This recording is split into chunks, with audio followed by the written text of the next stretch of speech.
저는 이명자입니다. 62. 시장 분식집을 30에 넘게 지키다 손목이 망가져 가게를 접었죠. 남편은 일찍 떠났고 저는 아들 김도윤 하나를 붙들고 살았습니다. 도윤이 전자회사에 취직했을 때 저는 삶이 보상받았다고 믿었어요. 그런 도윤이 어느 저녁 말했습니다. 엄마, 나 결혼 생각하는 사람이 있어. 제 심장이 쿵하고 내려앉았죠. 기쁨과 불안이 한꺼번에 밀려왔어요. 저는 웃으며 물었습니다. 어떤 사람이니? 도윤은 채윤아를 칭찬했어요. 성실하고 똑똑하고 단정하다고 했죠. 저는 얼떨결에 주말에 데려오라고 대답했습니다. 새벽에 시장을 돌며 아들이 좋아하는 재료를 샀어요. 오징어, 꽃게, 소불고기, 도마 소리가 분주하게 뛰었습니다. 이제 내 삶이 새 장으로 넘어가겠구나 싶었죠. 그런데 이상한 예감도 있었어요. 도윤이 유나의 일을 묻는 제 질문을 피하듯 웃고 넘겼거든요. 저는 그 대수롭지 않은 웃음을 오래 붙잡고 서 있었습니다. 대문 비밀번호 소리가 나자 마음이 더 빨리 뛰기 시작했어요. 이 평온이 끝나지 않길 바랐지만 끝나지 않을 리가 없겠죠. 문을 열자 도윤의 옆에 채윤아가 있었습니다. 단아한 원피스, 과한 화장 없는 얼굴, 또렷한 눈동자. 유나는 고개를 숙이며 말했어요. 처음 뵙겠습니다. 이명자 어머님. 유나가 제 손에서 과일 바구니를 자연스럽게 받아들자 마음이 스르르 열렸습니다. 식탁에 앉아 이야기를 나눴어요. 유나는 마케팅 일을 한다고 했습니다. 사람 만나기 좋아하고 기획이 즐겁다고 했죠. 말투는 또렷했고 젓가락질은 단정했어요. 저는 물었습니다. 부모님은 어디 계시니? 유나는 대답했어요. 아버지는 서울대학교에서 학생을 가르치고 어머니는 압구정에서 갤러리를 운영합니다.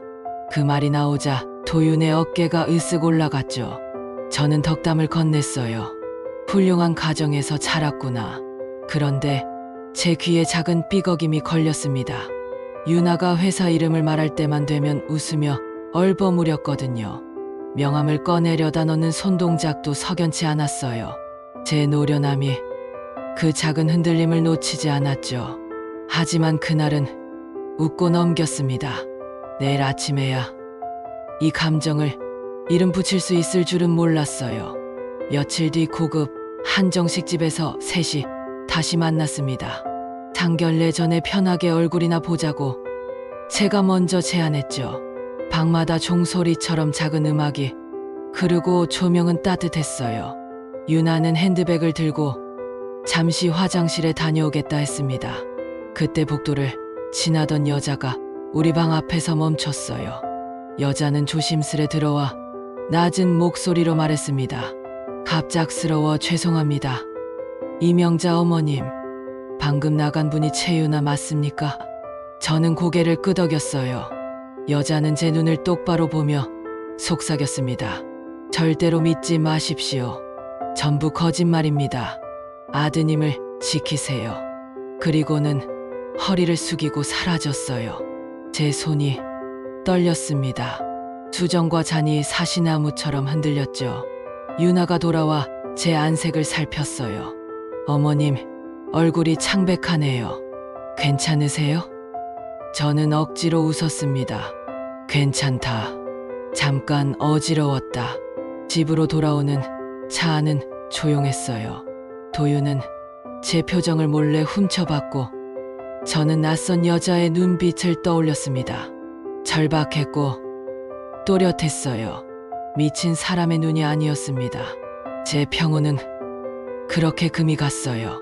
그날 밤 저는 잠을 포기했습니다. 컴퓨터를 켜고 서울대학교 교수진을 찾았어요. 단과대학을 하나씩 열어 이름을 훑었습니다. 제시 성의 교수는 보이지 않았어요. 혹시 몰라 명예교수와 겸임교수까지 살폈습니다. 결과는 같았죠. 다를 수도 있지 생각하며 스스로를 달랬지만 의심은 더 자랐어요. 회사 이름도 검색했습니다. 주소가 불분명했고 전화는 연결되지 않았어요. 새벽이 밝아올 때 저는 결심했습니다. 제가 보는 눈 하나로는 모자라겠다고요. 시장 단골 중에 전직 형사가 있었어요. 이름은 강태호. 저는 전화를 걸어 조심스레 물었습니다. 사람 하나를 확인하고 싶다. 조용해야 한다. 강태호는 말했어요. 믿을 만한 사람을 소개하겠다. 민간 조사 일을 하는 서진우 실장이라고. 점심 무렵 작은 카페에서 서진우를 만났습니다. 그는 군더더기 없는 사람처럼 보였죠. 저는 사진과 이름, 나이, 연락처, 유나가 말한 학력과 집안 이야기를 적은 메모를 건넸어요. 서진우는 크게 고개만 끄덕였습니다. 며칠 시간을 달라 했다가 사흘을 약속했어요. 집으로 돌아오는 길에 저는 스스로에게 말했습니다. 두려워도 멈추지 말자. 멈추면 더 깊은 구덩이에 빠진다. 사흘 뒤 전화가 왔어요. 서진우의 목소리는 건조했습니다. 결론부터 말씀드리겠습니다. 학력과 경력 모두 사실이 아닙니다. 제 뒷목이 서늘해졌어요. 유나는 대학교 졸업이 아니었고 경기 외곽의 전문대에 다니다 중퇴했습니다. 최근 몇 년간 건강보험과 고용보험 가입 이력도 없었어요. 말하자면 무직이었죠. 저는 말없이 호흡을 가다듬었습니다. 두 번째 보고는 더 무거웠어요. 유나의 아버지는 교수와 무관했고 어머니는 시장 상인이었습니다. 주소지는 낡은 다세대 주택 월세, 그리고 채무가 있었어요. 금융권과 사채를 합해 2억이 넘는 빚. 저는 의자 등받이에 기댔습니다. 분노보다 허탈이 앞섰어요. 서진우는 한 가지를 더 말했습니다. 유나에게 당했다는 남자의 누나가 제보를 원한다. 이름은 정혜림. 저는 만나자고 했어요. 카페에서 정혜림을 마주 앉았습니다. 정혜림은 떨리는 손으로 통장 거래, 예역과 협박 문자들을 내놓았어요. 돈을 더 보내지 않으면 치부를 폭로하겠다는 문장들이 촘촘했습니다. 정혜림의 눈에는 분노와 체념이 동시에 있었어요. 저는 손을 잡고 말했습니다. 함께 끝내자. 정혜림은 고개를 끄덕였어요. 이제 판이 깔렸습니다. 증거와 증인과 동기가 제 앞에 놓였죠. 저는 먼저 아들을 설득해 보았어요. 서류 봉투를 열어 건강보험, 이력과 학적부를 보여줬죠. 도윤은 서류를 보지도 않았습니다. 엄마 미워하잖아, 유나를. 왜 이렇게까지 해? 저는 차분히 말했어요. 사실만 보자. 그러나 도윤은 웨딩홀 자료를 들고 문을 닫고 나갔습니다. 그 밤 저는 울지 않았어요. 울면 약해진다고 믿었습니다. 다음 날 저는 전화를 걸어 아들에게 사과했어요. 내가 졌다. 너희 사랑을 막지 않겠다. 정식으로 상견례하자. 유나의 부모님을 모시고 내가 잘못했다 말하겠다. 도윤은 울먹이며 고맙다고 했어요. 저는 전화를 끊고 서진우와 정혜림에게 계획을 공유했습니다. 상견례를 무대로 삼자고 했어요. 유나는 거짓을 지키려면 가짜 부모를 데려올 겁니다.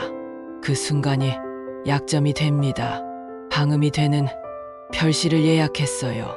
스크린과 프로젝터를 숨겨 설치했습니다. 옆방에 정혜림과 조력자를 대기시키고 문 두드리는 신호를 정했죠. 경찰에 신고할 시점도 미리 합의했어요. 저는 내내 침착했습니다.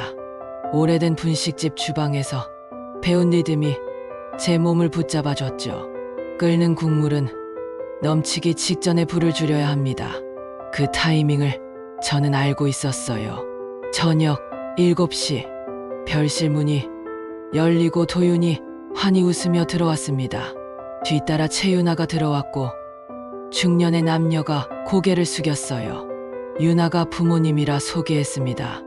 양복과 보석은 번쩍였지만 몸에 붙지 않았어요. 저는 인사를 건네고 묻기 시작했습니다. 교수님은 어느 학부십니까? 가짜 아버지는 애써 웃으며 연구에만 있어 잘 모른다 했어요. 저는 갤러리 이름과 전시 작가를 물었습니다. 가짜 어머니는 엉뚱한 지명을 말했어요. 도윤은 눈치채지 못했고 유나는 손가락을 깍지 끼고 불안을 삼켰습니다. 저는 잔을 들어 축배를 제안한 뒤 문을 2번 두드렸어요. 서진우가 노트북을 들고 들어왔고 정혜림이 뒤를 이었습니다. 스크린이 내려오고 첫 장이 떴어요. 학적구 사본, 건강보험, 자격 이력, 존재하지 않는 회사 주소. 다음 장에는 시장 좌판 사진과 낡은 주택 사진이 나왔습니다. 마지막 장에는 채무표와 문자 캡처가 떴어요. 물주라는 단어가 또렷했습니다. 도윤의 얼굴에서 표정이 사라졌어요. 가짜 부모는 문으로 달려갔지만 조력자가 막았습니다. 유나는 돌변했어요. 이명자 당신 때문에 모든 게 망했다며 달려들려 했습니다. 정혜림이 앞을 가로막고 따귀를 올렸어요. 내가 한 짓을 잊지 않는다. 방 안 공기가 찢겼습니다. 저는 경찰에 전화를 걸었어요. 혼인빙자 사기 현행이라고 또렷이 말했습니다. 유나는 결국 비명을 질렀고 끝내는 차갑게 말했어요. 그래, 사실이다. 돈이 필요했다. 너는 지갑이었다. 그 순간 도윤은 고개를 숙였고 한마디만 했습니다. 끝내자. 경찰이 들어와 수갑을 채웠어요. 철컥 소리가 길게 울렸습니다. 폭풍이 지나간 방에 저와 도윤만 남았어요. 도윤의 어깨가 조용히 떨렸습니다. 저는 말없이 어깨를 감싸 안았어요. 도윤은 한참 뒤 무릎을 꿇고 말했습니다. 엄마, 미안하다. 나는 내 감정만 봤다. 저는 일으켜 세웠어요. 비싼 수업료였다. 하지만 이제 배웠다.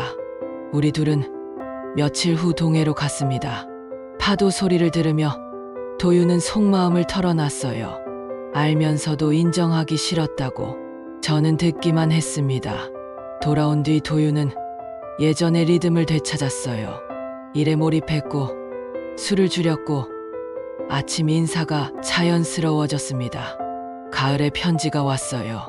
발신인은 정혜림. 판결이 끝났고 최유나에게 실형이 선고되었다고 했습니다. 다른 피해자들도 합류했고 동생이 조금씩 회복 중이라고 적혀 있었어요. 저는 편지를 접어 거실 서랍에 넣었습니다. 주전자에서는 보리차가 부글부글 익어갔어요.